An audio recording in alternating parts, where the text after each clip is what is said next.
एक शादीशुदा महिला, नाम है उसका अंजलि। अंजलि के अपने जीजा के साथ संबंध भी हैं और इसके अलावा शादीशुदा होने के अलावा इसके अपने बॉयफ्रेंड पवन के साथ भी रिश्ते हैं।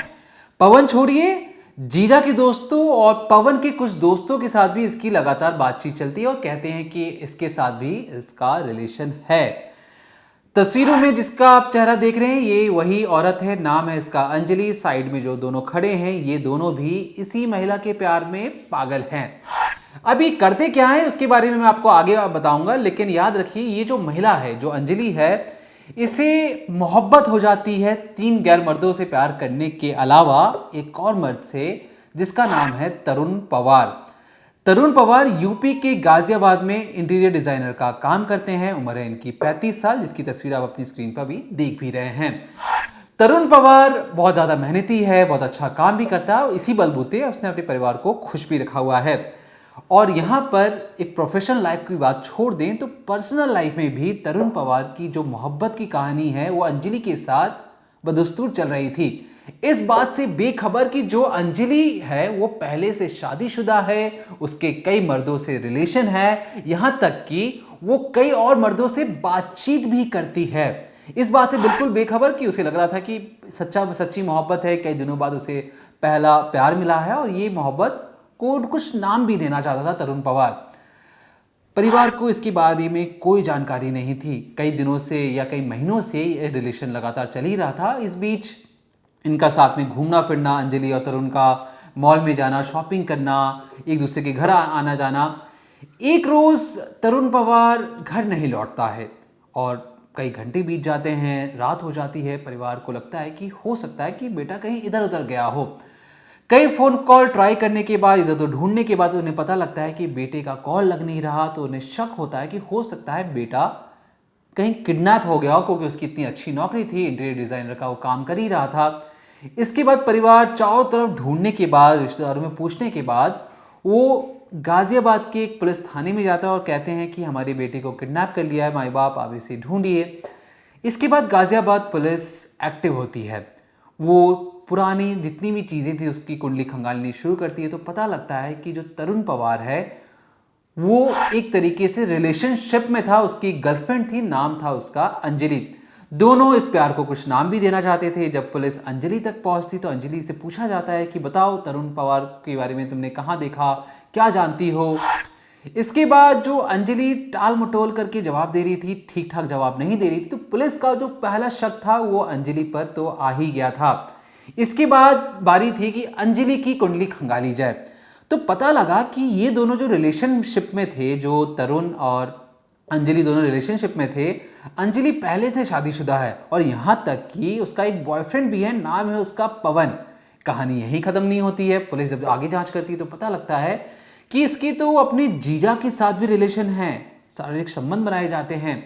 इसके अलावा अक्षय जो जीजा था, जो पवन था, उसके दोस्तों से भी ये लगातार बातचीत करती थी और ऐसी बातचीत थी जिसके बारे में हम आपको बता नहीं सकते।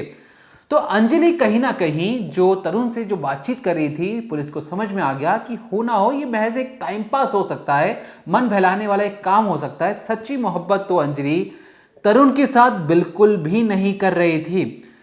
पुलिस ने एक तफ्तीश तो कर ली अंजलि के साथ कैसी रिलेशन थी। इसके बाद पुलिस आगे जांच बैठाती है और पता लगाने की कोशिश करती है कि जो तरुण है वो आखिरी बार कहाँ गया था। पता लगता है कि जो तरुण के फ़ोन कॉल पर एक कॉल आता है, उसे कहा जाता है कि इंटीरियर डिज़ाइनर का उसे काम करना है और घर पर या साइट पर आकर वो देख ले। इसके बाद जब कॉल आता है, 16-17 अगस्त की दरमियानी रोज़ की बात है ये, तरुण जाता है उस फ्लैट में देखने की कि उसे किस तरीके का काम, इंटीरियर डिज़ाइनिंग का काम करना है। जैसे ही वो फ्लैट के अंदर दाखिल होता है वहाँ पर अंजलि पहले से मौजूद थी। जिन लोगों ने बुलाया था तरुण को वो भी वहाँ मौजूद थे। सब मिलकर अंजलि जिस शख्स से मोहब्बत करती थी उसे मारते हैं और बहुत ज़्यादा मारते हैं, इतना पीटते हैं कि वो मौके पर ही बेहोश हो जाता है। मारने के बाद वो तरुण के ऊपर बैठते हैं, उसका गला घोंटकर उसके मौत के घाट उतार देते हैं। ये जो सारी चीज़ें हुई थी, फ्लैट में खड़े होकर खुद अंजलि ये सारी चीज़ें करवा रही थी, देख रही थी, मानो उसे मज़ा आ रहा हो कि जो चीज़ें वो फिल्मों में या वेब सीरीज़ में देखा करती थी अब उसकी आंखों के सामने हो रहा है। मारने वाले कौन? मारने वाले कोई शातिराना अपराधी नहीं, दरअसल सभी के सभी अंजलि के आशिक हैं। इसमें जीजा अक्षय शामिल है, इसमें अंजलि का बॉयफ्रेंड पवन शामिल है, इसमें जो जीजा के जो दोस्त हैं वो भी शामिल हैं, इसमें पवन के दोस्त भी शामिल हैं। तो कुल मिलाकर पुलिस को ये तो समझ में आ चुका था कि ये जो लोकेशन जो दिखाई जा रही है कॉल डिटेल के मुताबिक, ये तो उस घर की दिखाई दे रही है। इसके बाद लाश गई तो गई कहाँ? पता लगा कि ये लोग क्या करते हैं, गाजियाबाद में से नीचे उतरते हैं, कार पर इसकी लाश को रखते हैं, वहाँ पर इसकी लाश के 3 टुकड़े किए जाते हैं, अलग अलग फावड़े से, अलग अलग हथियारों से इसके 3 टुकड़े किए जाते हैं तरुण के। उसके बाद गाजियाबाद से बुलंदशहर लगभग 30-35 किलोमीटर का ये सफ़र होगा।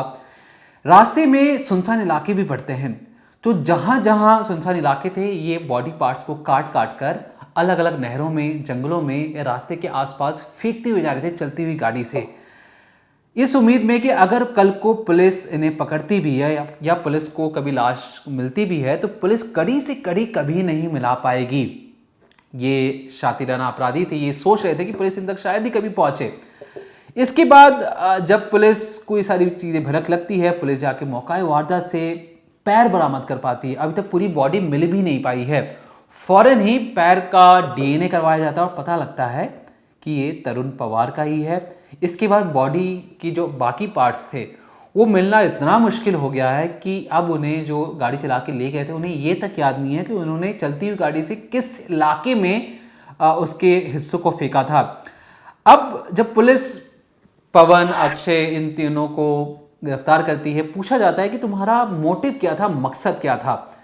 पहले तो ये लोग आनाकानी करते हैं इस उम्मीद में कि शायद मिले ना, लेकिन जब पुलिसिया तरीके से पूछताछ की जाती है, कार्रवाई होती है, इसके बाद वो मुंह खोलते हैं, बताते हैं कि हमने किस तरीके से लाश को फेंका। लेकिन जो आखिरी में जो मोटिव बताते हैं वो ये कहते हैं कि हमने सिर्फ और सिर्फ तरुण को इसलिए मारा क्योंकि तरुण और अंजलि की जो नज़दीकियाँ थी बढ़ चुकी थी। जो तरुण अंजलि से बहुत ज़्यादा प्यार करने लगा था और हमें ये लग रहा था कि अंजलि भी कहीं इससे इतना ज़्यादा मोहब्बत ना कर ले, तो इसीलिए हमने सोचा कि उसे सबक सिखाने की ज़रूरत है। और इस ज़रूरत को उन्होंने सोचा कि बदला लेकर उसे मौत के घाट उतार दें ताकि कोई और लड़का उनके अलावा अंजलि से मोहब्बत और इश्क ना कर पाए। इस मोहब्बत और इश्क की कहानी में जो मेन बिंदु पर थी वो थी खुद अंजलि, जिसने कमरे में बैठकर अपने नए नए आशिक को मरवाया, कटवाया और पिटवाया भी। प्यार की हदें इस कदर लांगी गई कि जो 35 साल का जो इंटीरियर डिज़ाइनर वाला जो लड़का था, जो घर के लिए कमाऊदार लड़का था, अब उसकी ज़िंदगी नहीं है। ज़िंदगी नहीं, अब तो उसके शरीर के हिस्से तक नहीं मिल पा रहे हैं। ऐसी ही कहानी कहीं ना कहीं अंदर तक झकझोर देती है कि एक प्यार में लोग किस हद तक जानते हैं।